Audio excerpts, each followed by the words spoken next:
Test সিরিজকে সামনে রেখে অনুশীলনে বাংলাদেশ পাকিস্তান দুই দলই।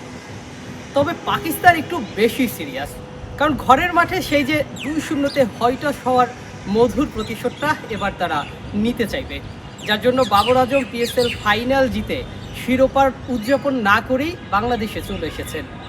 গতকাল মধ্যরাতে বাংলাদেশে এসেছেন, সকালেই মিরপুর শেরে বাংলা ক্রিকেট স্টেডিয়ামে হাজির অনুশীলনের জন্য।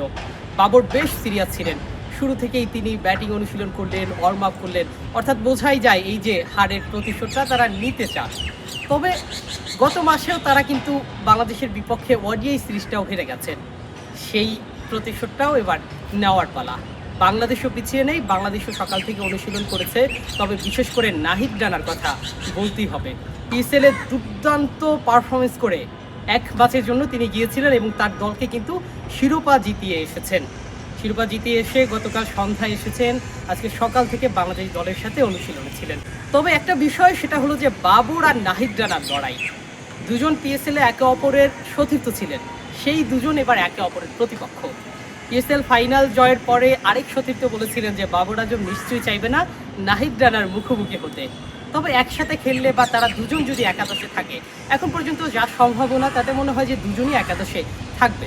সেটাই স্বাভাবিক, কারণ নাহিদ রানা তো গত 1-1.5 বছর ধরে বাংলাদেশের অন্যতম নির্ভরযোগ্য বলার। বিশেষ করে লাল বলের ক্রিকেটে নাহিদ রানা তো দুর্দান্ত। সাদা বলেও তিনি কম নন, এই তো কদিন আগে নিউজিল্যান্ডের বিপক্ষে তিনি 5 উইকেট নিলেন। তাছাড়া তার আগে যে যেই টেস্ট সিরিজে পাকিস্তান হয়টস হয়েছিল, সেখানে তো নাহিদ রানা ছিলেন দুর্দান্ত। এবার বাবর আজম আর নাহিদ রানার লড়াই দেখার পালা। দুজন একসাথে খেললে অবশ্যই একে অপরের মুখোমুখি হতে হবে। তবে বাবর আজম যদি শুরুতে অন্য কারো বলে আউট না হন, তাহলে নাহিদ রানার মুখোমুখি তিনি হবেন যে এটা নিশ্চিত। এবং নাহিদ রানাও তার সেই ঝলকটা বাবর আজমকে দেখাবে। দেখা যাক সেই দুজনের লড়াইটা কেমন হয়। তাছাড়া এই সিরিজটা কিন্তু বাংলাদেশ পাকিস্তান দুই দলের জন্য গুরুত্বপূর্ণ, কারণ সিরিজটা টেস্ট চ্যাম্পিয়নশিপের অংশ। তাছাড়া সিরিজ জিতে কিন্তু দুই দলই চাইবে র্যাঙ্কিংয়ে একটু এগিয়ে আসতে। দেখা যাক সেটা বাংলাদেশ পারে কিনা। আর বাংলাদেশ কিন্তু জয়ের ধারায় আছে, কারণ তারা কিন্তু একের পর এক সিরিজ জেতার মধ্যেই আছে। যদিও নিউজিল্যান্ডের বিপক্ষে টি-20 সিরিজটা বাংলাদেশ জিততে পারেনি, শেষ মুহূর্তে সুযোগ এসেছিল, কিন্তু শেষ ম্যাচ হেরে সেটা ড্র হয়েছে। তবে হারে তো নেই, তো সেই জয়ের ধারাবাহিকতাটা এবার বজায় রাখতে হবে পাকিস্তানকে সিরিজ হারিয়ে।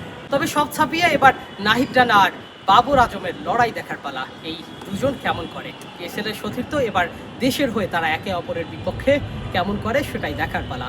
আর টেস্ট সিরিজটা কারা জিতে, পাকিস্তান নাকি বাংলাদেশ? পাকিস্তান কি পারবে বাংলাদেশকে হারিয়ে ওডিআই এবং টেস্টে হয়টস হওয়ার সেই মধুর প্রতিশোধটা নিতে? মিরপুর শেরে বাংলা ক্রিকেট স্টেডিয়াম থেকে আসিফুল হাসান, NPB।